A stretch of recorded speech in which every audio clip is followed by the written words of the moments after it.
Welcome back to Revise and Resubmit, where we like to break down complex research so you don't have to. Right.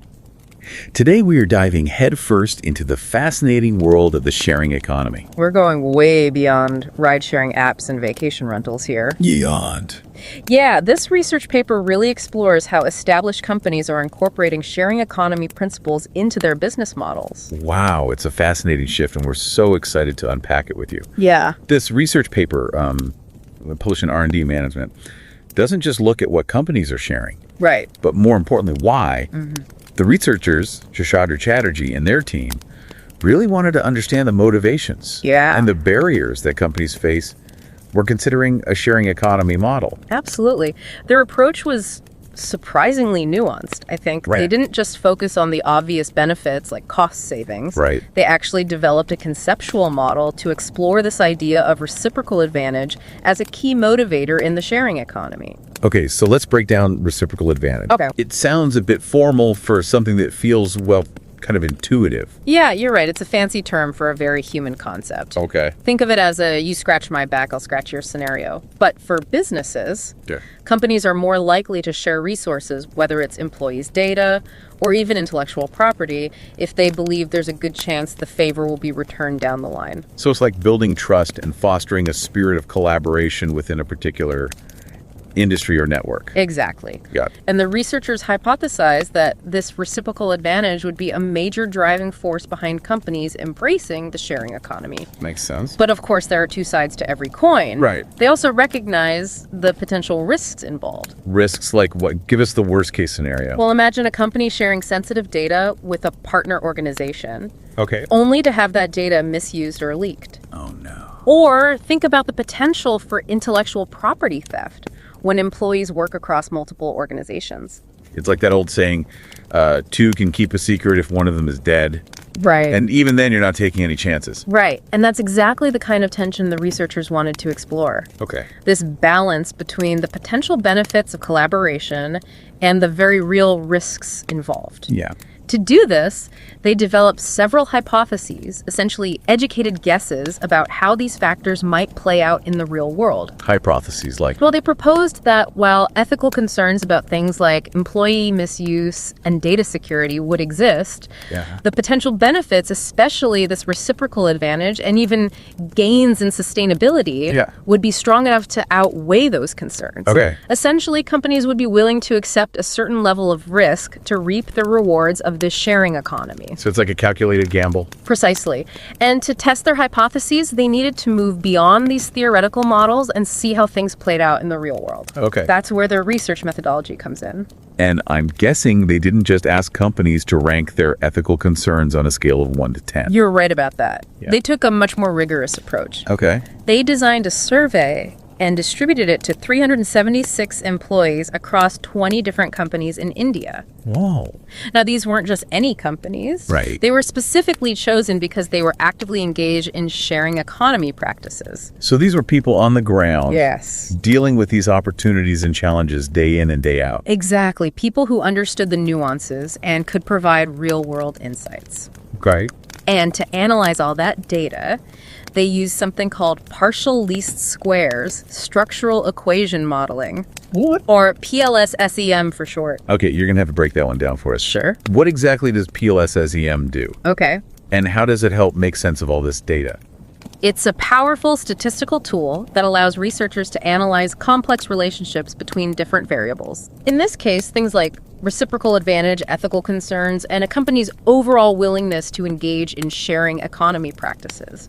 Think of PLS-SEM as a way to untangle a really complicated knot. You can't just yank on one strand. You have to carefully examine how each one interacts with the others to loosen it up. Okay. That's what this technique allowed the researchers to do with their data. Okay, I'm starting to get the picture. They've got their hypotheses, their carefully designed survey, and this powerful statistical tool to crunch the numbers. Yeah. What did they find? Did the real-world data match up with their expectations? That's the million-dollar question, isn't it? And the answer is it's complicated. Okay. While the researchers found support for some of their initial hypotheses, Right. there were also some surprises along the way. The plot thickens. Give us the highlights. What were some of the key findings? Well, remember how we talked about sustainability as a potential motivator? It turns out that was a major factor. Companies are increasingly seeing the sharing economy as a way to reduce waste, optimize resource allocation, and generally be more environmentally responsible. That makes sense. It's not just about saving money anymore. It's about aligning with those broader sustainability goals that so many companies are embracing. Exactly. Right. And this ties into that idea of reciprocal advantage as well. Okay. The research found that companies were more likely to share resources when they saw it as a sustainable practice that benefited the entire industry or network. It's like a rising tide lifts all boats scenario. So the more companies participate, the more beneficial it becomes for everyone involved. Precisely. But what about those risks we talked about? Right. Were companies throwing caution to the wind in the pursuit of these benefits? Yeah, I'm dying to know if those concerns about data leaks and employee misuse were borne out by the research. Well, here's where it gets really interesting. Okay. While the research confirmed that these risks are real, Yeah. and companies are aware of them, the perceived benefits, particularly this reciprocal advantage and the sustainability gains, often outweighed those concerns. So companies are essentially acknowledging that there's a risk, Right. but they're willing to take it because the potential rewards are so great. Exactly. It's a calculated risk, for sure. But there's another layer to this.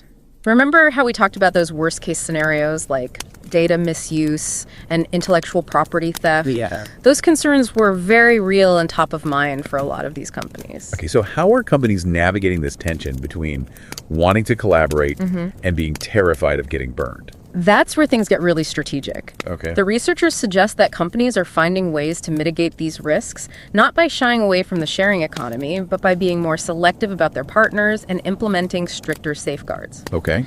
Think carefully drafted contracts, robust data encryption, and comprehensive employee training programs. So it's not just about diving headfirst into the sharing economy. It's about dipping a toe in testing the waters and making sure you've got all your safety gear in place. Exactly. It's a much more strategic approach than we might initially assumed. This has been a fascinating deep dive into a really complex topic. But before we wrap up, I'm curious about the broader implications here.